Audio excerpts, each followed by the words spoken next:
Sasisian part ngipin yang supaya pi barok syakane ka channel ko jengi, pat hakane ka video ngin pi ikin ki post ke barok syalat thamai. Subscribe ikan ka channel, pat turn on your notification bell ru, kanang pa pinomdo iki videos kimi upload. Pila ban follow ru ingi hapo ka Instagram account ko jengi, kanang ba pinyo jing tip baik mangkapor, ladang ila adab upload video hapo ka YouTube channel. Ka Meghalaya Public Service Commission lele ka MPSC ka apply ikin ki post mentau banai araja opsan. Ikiteng jing ki post kilong kumne. Inspector of Legal Metrology, Junior Engineer Grade 1 Civil, Draughtsman Grade 2, Surveyor Grade 2, but Accounts Assistant. Kelas date lan negatarik bakado bapilaban submit iki applications. Kadi hukat santarik benai me arajar opsan. Ke post Inspector of Legal Metrology kalait kawe yagi kasi jantia. Ke department kene hapo Office of the Controller of Legal Metrology. Ke salary kadai ke pay scale level 12, jang ke revised pay scale. Maka educational qualification kalau kumne.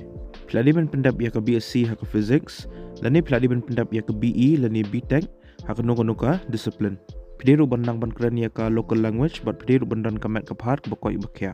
Ke post junior engineer grade 1 ke laj shispa arpkanaitli ki post vacancy kilong kumne. Hapo water resources department ke laj life hunyo tli ki post, ndri tli ki on reserve, khatsan tli ki khasi jantia. Khat Sautli ki Garo, but Artli ki other scheduled tribe lene scheduled caste candidates. Haka Sericulture and Weaving Department of Textiles kalai kawai yaki Garo.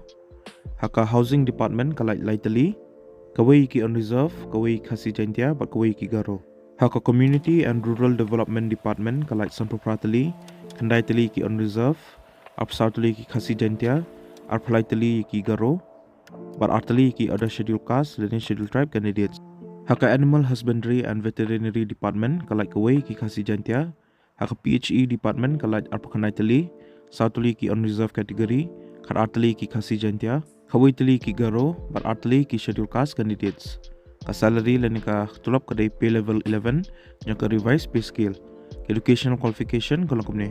Tadi ben pendap minimum license diploma haka civil engineering. Naki institutions ki bala recognized taka government.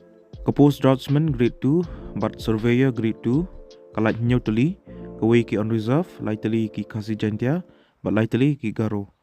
Ka department kadai hapo ka Directorate of Soil and Water Conservation. Ka salary lani ko tulap kadai pay level 7, jang ka revised pay scale. Educational qualification kalau kumne. Peladi bandan ya ka diploma haka civil engineering lani Draughtsman, lani surveyor naka recognized institution. Nakamenta kan ni post kin sepelong ru ya ka physical but medical test kar kumbala prescribe daka appointing authority. Ka post accounts assistant kalai nyotali kawai ki on reserve laitali ki khasi jantia but laitali ki garo. Ka department kadai hapo ka Directorate of Community and Rural Development. Ka salary lan ko tulap kadai pay level 6 jang ka revised pay scale. Educational qualification kalau kumne. Peladi ben pendap ya ka class 12 naka recognized board lane university. Ka age limit lene ka kata ka beredo yakini ki post kadai kat prasnam mak behedo kadai lai po arsnam kanan ka upper age relaxation hado sansnam yaki schedule caste lene ki schedule tribe candidates ki candidates ki belong eligible bagi buku aban apply yakini ki post phaban apply online link ba ka website jang ka MPSC baik kan ka link ala po description jang ka video yakito ki beladap register lupa mensua hapo kan ka MPSC website pi login bain ba hadim supply yaki post baik itu bedang thamai pihak ban register shwa hadim salah ban login ban salah ban apply kini post.